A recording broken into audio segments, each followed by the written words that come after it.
ብሌን የአቶ አምናንን ሸሚዝ ይዛ እንቅልፍ ይዟት ተኝታ እያለች ጄሪ ድንገት ገፍታ ጋር ስትገባ የባሏን ሸሚዝስ በእጇ አቅፋው መተኛቷን ስታይ ደነገጠችና ጎንበስ ብላ ሸሚዙን ላጥ አድርጋ ነበረ ያነሳችባትና ብሌን ከእንቅልፏ ብትት ብላ አየቻትና ጄሪ ምን እያደረግሽ? አንቺን ልጠይቅሽ እንጂ እንዴ ባልሽን ተንከባከቢ፣ ከባልሽ ጎን ሁኚ፣ ለአምላን ታስፈልጊዋለሽ እያልሽኝ አንቺ ግን የባልን ሸሚዝ አቅፈሽ መተኛትሽ ምን ይባላል? አለ። እባክሽ ተረጂ ዝም በይ በማለት ብትላትም አቶ አምናን ሰማና ጩኸታቸው ምንድን ተፈጠረ ብሎ ሲገባ ጄሪ ከዚህ በኋላ ብሌንን እንድትናገሪብኝ አልፈልግም። አንቺ የጠፋውን ልጅሽን ለማጽናናት ብዬና መጥፎ ነገር እንዳይሰማሽ በማሰብ ነው እንጂ ድሮም እኮ አንቺና እኔን ልጁ አላስተሳሰረንም። የኔ የምፈልገው ፍላጎቴ ብሌንን ነው በማለት ሲነግራት ቀጥታ ወደ ወይዘሮ ሜርሲ ሄደችና አቶ አምናን እንዲወደኝ ምን ማድረግ አለብኝ አለቻት። እንግዲህ አንቺ ታውቂያለሽ፣ እኔና አንቺ እንተዋወቃለን አለቻት።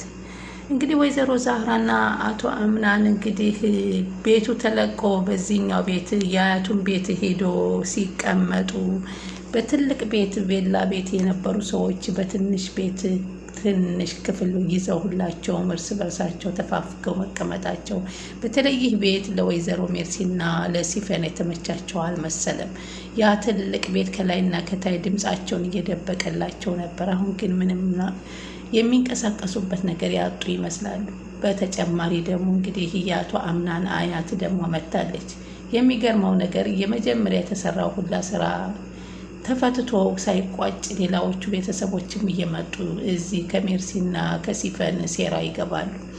ለምሳሌ የወይዘሮ ሰማሄር መሞትና እንዲሁም የዲና መታገት፣ የ50% ንብረታቸው መሄድ እንዲሁም ደግሞ የጄሪ ልጅ መውረድ፣ ቤታቸው በቁማቸው መቃጠል፣ የዚህ ሁሉ መፍትሄ ሳይገኝ እንግዲህ ወይዘሮ ሞርዚናም ስትመጣ ሜርሲን አሳያታለሁ እየመጣ ሴትዮ ዛሬ ለራሷም ሳትሆን በአንድ ክፍል ቤት ተዘግታ ትገኛለች። አሁን ደግሞ የአቶ አምናን አያት ነኝ ያለች እንግዲህ ቤቱ ይሄን መኖሪያ ቤት እንዲያደርጉት ሌላ ቤት እንዳይከራዩ ሰጥታቸው ከዛም በኋላ እሱን ስትል ወደዚህ ቤት መጥታለች። ሆኖም ግን እዚህ ቤት ስትመጣ ደግሞ አሁንም ሜርሲን አንድ ነገር ለማድረግ አስባ አቅዳ እንደመጣች ታሳውቃለች።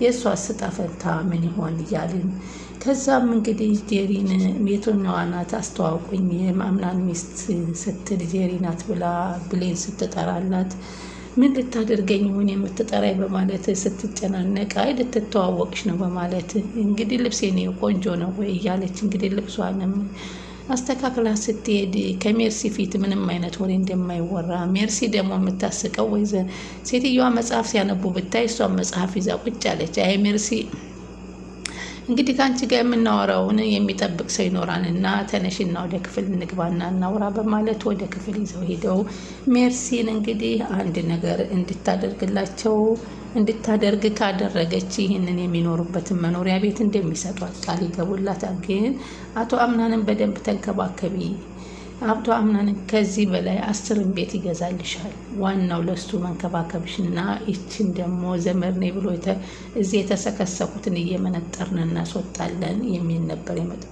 ወይዘሮ ዛህራና አቶ አምናን ኪችን ተቀምጠው በጣም አዝነው ወይዘሮ ዛህራ በዚህ ነገር ሁሉ እያለቀሰች ነበርና እናቴ ዛህራ ይሄ ኪችንና የእናቴ ኪችን እንዴት አየሽው ሲላት አይ ያን እኮ ስንት ነገር አለው ብለህ ነው ብድሬን ሳልከፍል እንኳን ሞተችብኝ እናትህ በማለት ሰቅሰቅ ብሎ ሲያለቅሱ አታልቅሽ ቆይ እኔ ግን አሁን እናት አትሆኝኝም ወይ በማለት ሲቃቸው እናት ሆነሃለሁ መንገዶኝ ቃል እገባልሃለሁ በማለት እናቴ ዛህራ ለአቶ አምናን እናት ሊሆኑት ቃል ገቡለት።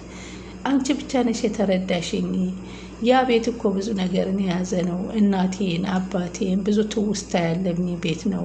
ምናልባት ያነ ቤት ብዙ ክፋቶችን ያሳልፈንበት ይሆናል። ምናልባት ይሄኛው ደግሞ ቤት አንሶ ግን የነዚህን የክፋት ያለባቸውን ሰዎች ሚስጥር የሚያወጣ ሊሆን ይችላል። አምናን እመነኝ፣ ሁሉም በጊዜው እንደርስበታለን አለ።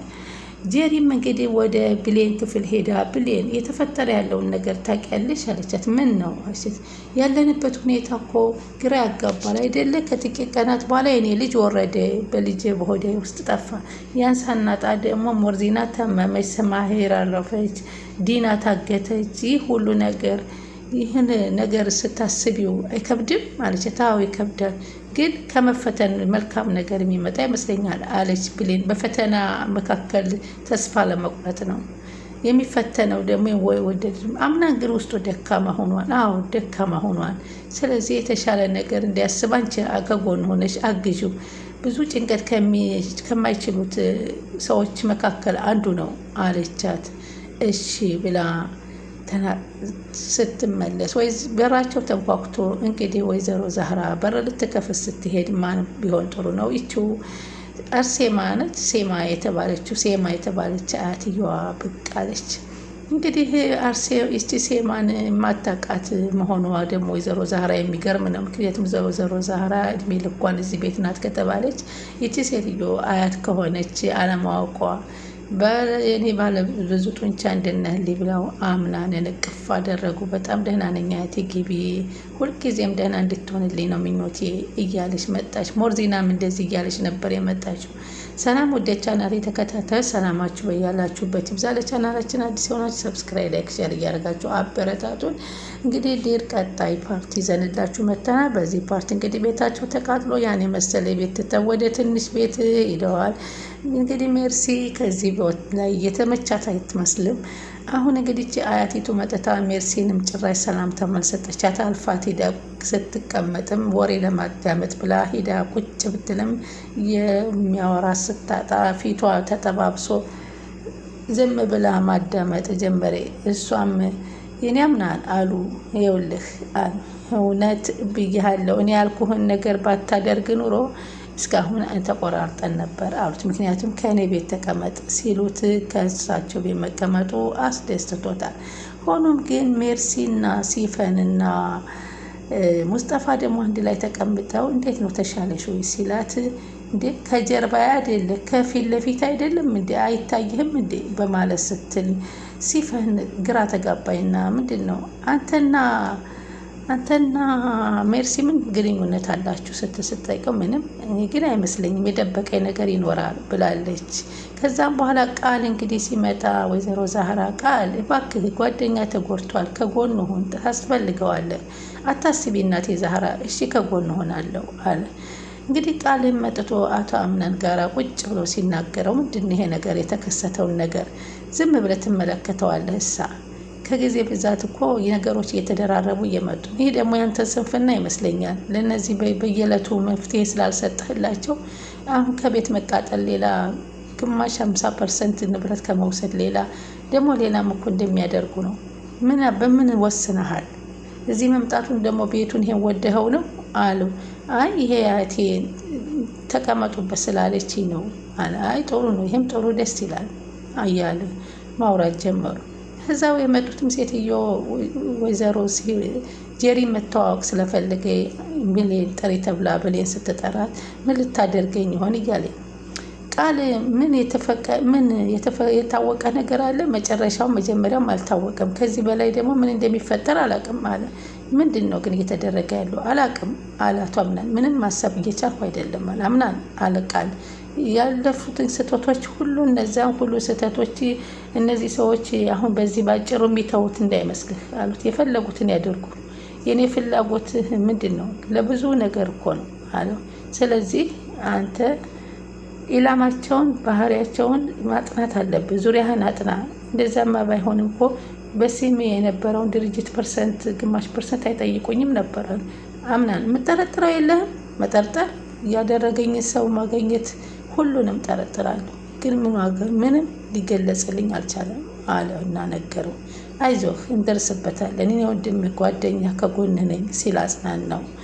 እንግዲህ ወይዘሮ ሜርሴማም እንግዲህ ጄሪን ከክፍል ወስደው እንግዲህ አርሴም ይችን ሜርሲን አንድ ነገር እንድታደርግላት፣ እሱ ወንድ ልጅ ነው በስሜት እንጂ በማስተዋል መራመድ አይችልም። ስለዚህ እሱን በቁጥጥር ስርሽ አድርጊ ጄሪ። የማንም መጠጊያ ያጣ ዘመድ መጥቶ መጫወቻ መሆን አይደል። ያን ካደረግኩ ምን አምናን ለሜርሲ መጥፎ አስተያየት እንዲኖረው ካደረግሽ ይህንን ቤት በስምሽ አደርጋለሁ ብለው አስደሰቷት። ጄሪ የጥቅም ሰው ናትና ቤቱን ላገኝ ነው ብላ ደስ ግን ለምን አለ የተባልሽውን አድርጊ አሏት። እሺ በቃ አለችና ተደሰት። ብዙም አትጓጊ፣ ከዚህ የበለጠ እኮ 10 ቤት ያደርግልሻል። አምናን ዋናው አምናንን ማሳመንሽ እና በእጅሽ ማድረግሽ ነው አሏት።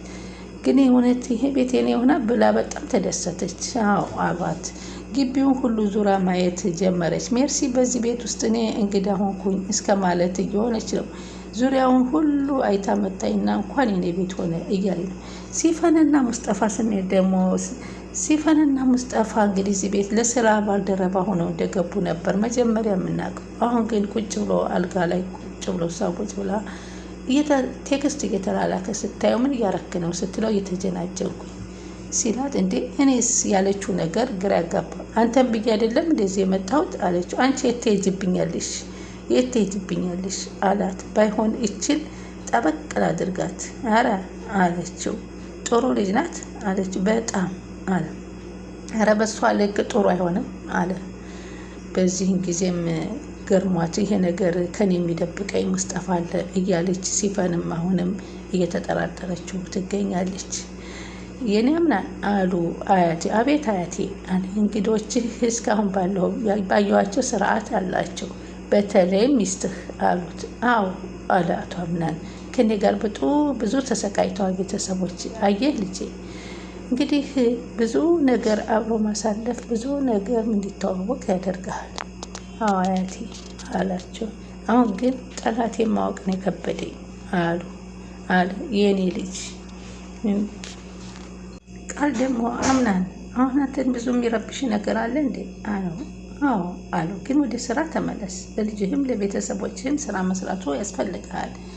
ማነኝ እንደርስበታለን ወንድሜ፣ እኔም ከአንተ ጎን ነኝ አለ ቃል። አንተ ከወንድምነትህን አልረሳውም፣ ሁልጊዜም አንድ ነን አለና ቃል ተገባቡ። ከዛም እንግዲህ ፌር እኮ ፊት ለፊት አይመጣም አለች ወይዘሮ አያቲቱ። እንደዚህ ሆኖ የሚቀጥል እንዳይመስልህ፣ የሆነ ሰዓት የሆነ ነገር ይመጣል። ግን ከእኔ ጋር ፊት ለፊት እኮ ቢቃጠሙ ደስ ይለኛል። ያኔ ማን ወንድ እንደሆነ ይታወቅ ነበር አለ አቶ አምናን። አያትየዋ ደግሞ ልጄ ፈሪ ፊቱን አይገልጽም፣ ገባ ይህንን እወቅ አሉና አስጠነቀቁት። እንግዲህ ከዚህ በኋላ አሁን ሜርሲና ደግሞ ሙስጠፋ እየተፋጠጡ ይገኛሉ። አጋጣሚ ኮሪደር ላይ ተገናኝተው እንግዲህ የት ነሽ ሲላት አያቴ እኮ ናቸው እየተከታተልከኝ ብቻ እንዳይሆን አለች። ለምን እንደዛ አሰብሽ አላት። ያው አጋጣሚ እንገናኝ አንችልም ብዬ ነው አለችው። ነው ብለሽ ነው እንግዲህ ቤቱን ለመድሽው አላት። አዎ ለምጄዋለሁ፣ የለመድኩት አይደለ አለች። ዝምድናው ለበኔ በአቶ አምናን ቢሆንም ይህኔ እኮ ይህን ቤት አውቀዋለሁኝ በማለት ገለጸችለት። ሴማ ማለት እኮ አያቴ ማለት ናት አለችው። አያቴ ማየት አለብኝ ብላ ገብታለች። እንግዲህ ሙስጠፋም እየሮጠ የሆነ ቦታ ሊሄድ ያስቧል። ወደ ጀሪ ይመስላል።